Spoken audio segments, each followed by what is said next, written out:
আমরা এই বইটা দিয়ে শুরু করব। এটা ডিজাইন অফ দ্য আরসিসি আর ভাবিকাটির বই। এটা অনেকেই আমরা পড়েছি। এটা ওয়ার্ম আপ। কেন আরসিসি ডিজাইনটা আমরা যতই স্ট্যাডে করি না কেন, তো কনসেপ্টে যদি ক্লিয়ার না থাকে যে সব কিছু স্ট্যাট করে দেবে, তাহলে কিন্তু হবে না। অর্থাৎ কনসেপ্টটাকে আপনাকে এটার ক্লিয়ার রাখতেই হবে। আর এই ক্লিয়ার রাখার জন্যই কিন্তু আমাদের এই প্র্যাকটিসগুলো করতে হবে। এটাকে এমনভাবে আমরা প্র্যাকটিস করব, যারা আমরা ইঞ্জিনিয়ার্স তাদের তো কাজে সবসময় লাগবে। যারা ডেভেলপার, ওই টেকনো ফিনান্সের কথা আমি যখন বারবার বলি, অর্থাৎ টেকনোলজিকে তাকে কনসেপ্টটা ক্লিয়ার থাকতে হবে, তবে সেই সব মানুষগুলোর সাথে কাজ করেও আরাম আছে। আর যে সমস্ত মানুষগুলোর কনসেপ্টই ক্লিয়ার নেই, মিস্ত্রি বুদ্ধিতে কাজ করতে যায়, তারাই বেশি দেবে। কেন এদের মেন হচ্ছে আপনি পিছন দিক থেকে এদের যত পয়সা চান এরা দিয়ে দেবে। আপনি যদি সামনে দিক দিয়ে এদের বলেন যে এই জিনিসটা করার জন্য এই খরচাটা লাগবে, এরা দেবে না। তো এদেরকে পিছন দিক থেকেই মারতে হবে। আবার অনেক ভালো ক্লায়েন্ট আছে যারা সামনে দিক দিয়েই কিন্তু কাজটা করে। একটা প্রজেক্টকে অপটিমাইজ করতে গেলে সবচেয়ে বড় দরকার হচ্ছে আপনাকে স্টিলটাকে অপটিমাইজ করতে হবে। গাদা গাদা স্টিল দিলেই যে স্ট্রাকচার ভালো থাকবে তা নয়, আরও বিপদ ডেকে আনবে। আবার কম স্টিল দিলে তো আরও বিপদ ডেকে আনবে। কংক্রিটিংটা বিশেষ করে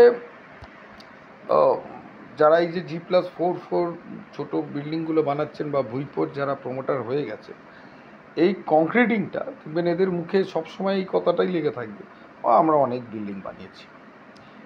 এই কংক্রিটি এবং এই কোয়ালিটিটা এদের কাছে মানে কোনো ম্যাটারই না। কোনো রকমভাবে খাড়া করলাম, বেছে দিলাম, বেরিয়ে গেলাম। তো সেই সমস্ত মানুষের কাছে এদের বলা, এবং আমরাও যখন ডিজাইন করি আমরাও এদের ক্ষেত্রে একটু হেভি দিয়ে রাখি। কেন এদের কোনো সুপারভাইজার নেই। সুপারভাইজার থাকলেও সেগুলো ট্রেন্ড সুপারভাইজার নয়। মিস্ত্রি যেমন খুশি একটা করে দিল, মিক্সিং যেমন খুশি একটা হয়, মানে খুব রিক্সি অবস্থায় কিন্তু আমাদের কাজ করতে হয়, বিশেষ করে কলকাতার কর্পোরেশনে আন্ডারে যারা কাজ করছেন। আর ওর বাইরে গেলে তো বিয়ন্ড আ কন্ট্রোল। মানে আমার নিজে চোখে দেখা যে নর্দমার জল তুলে ঢেলে দিচ্ছে, মাটির জল তুলে ঢেলে দিচ্ছে, ঠিক আছে, পুকুরের জল তুলে ঢেলে দিচ্ছে। সুতরাং বেসিক যে কনসেপ্টটাই নেই। তো এদের কাছে যে সমস্ত ইঞ্জিনিয়াররা পাস করে যদি কাজ করতে যায়, তো আরও এই বাজে জিনিসটাই শিখবে। তো এই ওয়ার্ম আপটা সেই কারণেই দরকার। তো কেন স্টিলের কোন কোন প্রপার্টিসগুলো আমাদের ভালো করে একটু জানা দরকার, এবং কীভাবে একটা ডিজাইন তৈরি হয়েছে, কনসেপ্টটা, এটা অনেক ইঞ্জিনিয়ারের কাছেই আমি দেখেছি ক্লিয়ার নেই, ইভেন বিটেক ইঞ্জিনিয়ারের কাছে।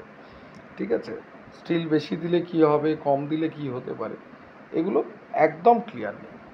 আর দ্বিতীয় ভাগ হচ্ছে আমি যে অপটিমাইজ করলাম, সেটা হচ্ছে স্টিলের এস্টিমেট, অর্থাৎ বার বেন্ডিং শিডিউল। এখন তো অনেক ইঞ্জিনিয়ারই এই বার বেন্ডিং শিডিউল পায়, মানে জানেনই না। আর প্রমোটারদের তো ছেড়ে দিন, এদের কাছে মিস্ত্রিরাই হচ্ছে ইঞ্জিনিয়ার। বার বেন্ডিং শিডিউল একটা বিশাল একটা প্রসেস, যেটার মধ্যে দিয়ে আমি স্টিলকে অপটিমাইজ করা যেতে পারে, কাটিং লেন্থগুলোকে যদি ঠিকঠাক মতো করা। তো এই বার বেন্ডিং শিডিউল কিন্তু ডিজাইনেও যেমন একটা টাকা লাগে, ভালো গুড ডিজাইন যদি করতে চান। আর বার বেন্ডিং শিডিউল এটাও কিন্তু একটা বিশাল জিনিস, যেটা হচ্ছে বার বেন্ডিং শিডিউল থেকে বোঝা যায় যে ঠিকমতো ডিজাইনটা হয়েছে কি হয়নি। এবং আলটিমেটলি এটা ডেভেলপারদের প্রচণ্ড লাভ হয় এই বার বেন্ডিং শিডিউল যদি দেখা যায় যে কোন কোন জায়গায় কতটা কাটিং হচ্ছে স্টিল, এবং কোন স্টেপেতে কত কেজি লোহা যাওয়ার কথা।